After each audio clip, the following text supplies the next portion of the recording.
Well, we're live here from United Center as the Michigan State team walks behind us. Back in the hallway, it's Wayne Viener and Bruce Posner for CBS Sports Radio 1300 in Baltimore. Today, not a great score for us. Michigan State 62, the Terps 58. I'm going to ask you the big question. Bruce, what'd you learn today? That's funny. That's what I asked at the press conference. I learned that down the wire there might have to be the need for possibly Jared Nickens or Wiley or somebody else to help contribute because they were just looking at Mello and Dez, right? And it wasn't there. And maybe Jake's got to take a more assertive role in that situation. Right. And here comes Varun, who had a great play at the end of the first half. He stripped the ball away. He was only in for that 10 seconds or so, but he made an impact. Yeah, as he's done all year. Right. I want to tell you what bothered me about today, all right? Right, and here comes Mr. Dodd, headset on, waiting for next week. Maybe we'll see him in Pittsburgh. Hopefully. I knew we were in trouble today when we get off to a 23-7 lead. It's inevitable in these kind of games, right? You get out to that lead, and it's like... There goes Denzel Valentine, Coach Warren behind us. We're in a hot spot, Bruce. Right. Everybody's going by. You're throwing me off now. Sorry.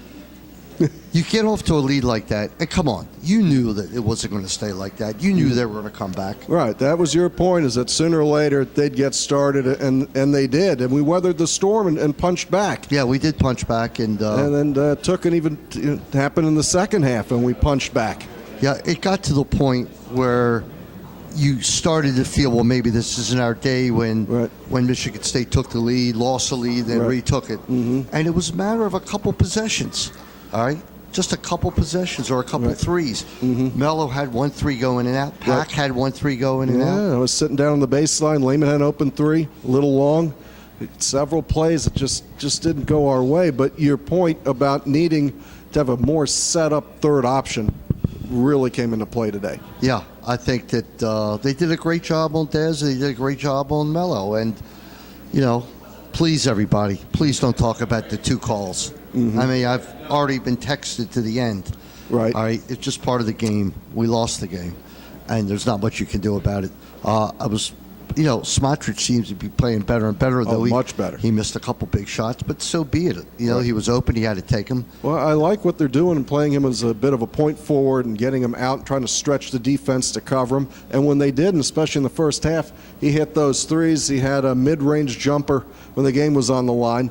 Maybe it would have been Dez's shot, but Smots was wide open. In and out. If you don't take that shot, you don't play. Right. You don't pass a 12-foot open shot. Right. He's going to hit that, 7 times out of 10. Well, we got the score sheet right in front of us, and in the first half was just a different story for Maryland. Overall, field goals 20 for 50. First half 11 for 25. Second half 9 for 25. They make 2 more threes. It's a different game. Yeah. Well, there it goes. First Big Ten tournament. Great win against Indiana. Right. And a tough loss today, but they'll learn from it, and we move on tomorrow. And tomorrow night. Find out where we're going in the NCAA tournament. You know how long the loss is going to last? Until tomorrow night. Until tomorrow night. All right. We start looking forward to still hopefully Pittsburgh. Right. Hopefully. You're right. This is a bit distracting as the whole world walks by, including Coach Turgeon. Right. So to get back on track here. Right. If it's in Pittsburgh, people are talking about us being a 3 seed. That's fine. Yeah. I'll take it. A 27-6 record. Would you take in that if they offered it to you? A 3 seed, as long as if they hold the 3 seed, it's great. All right. And certainly losing to an upper rising team like Michigan State's not going to hurt them. And I guess it's a weird situation, but I think tomorrow we got to be Sparty fans, all right? Because they'll rise in the rankings, and if they win, but. So what's up for you this week? TerpTalk is 6 o'clock on Wednesday? 6 o'clock on Wednesday. We got the Maven on Saturday. We're going to see how the schedule falls out on travel, see what happens. We might not go to Pittsburgh. It's no guarantee. No, I'm just hopeful that we're going to end up in Pittsburgh and get out there on Thursday and Saturday. Yeah, if that happens, I'm probably going to let you cover Thursday. I might come out Saturday if it's have time to do the show or whatever. So it'll be tournament talk on 1300 CBS Sports Radio Wednesday night. Hey, tomorrow night. I guarantee you, at 7 o'clock tomorrow night, you, me, Freddie, all we're doing is analyzing. Sure. Okay? Got our bracket picks in, and I'm sure Mason's going to run the TerpTalk bracket pool this year. Who won last year? I don't remember. I know it wasn't me. Was it me? Or was that 2 years ago? Could have been you. Well, I'll go back to today. I'm a little bit disappointed only in the fact that I think this was a really good team, and you got to take your chances and win the games when you can. Yeah, I agree. I thought this was a winnable game, and Michigan State found the muster to come back and win, and more power to them. we move on. That's all. Hey, Okay. Izzo, classy guy. I got Is to it tell you, though, classy? he did get on my nerves on the sidelines. On the sidelines. Right. Which part? The complaining. Well, that's his. They all complain. No, not like him. But his antics and his facial expressions. Right. You could do a movie about it, all right? And maybe next year we'll put a little more focus on him. But for the TerpTalk gang visiting Chicago, our run here is over. We'll see you from the next NCAA tournament city. This is Wayne Viener for Bruce Posner. Maryland goes down to defeat 62-58 this afternoon.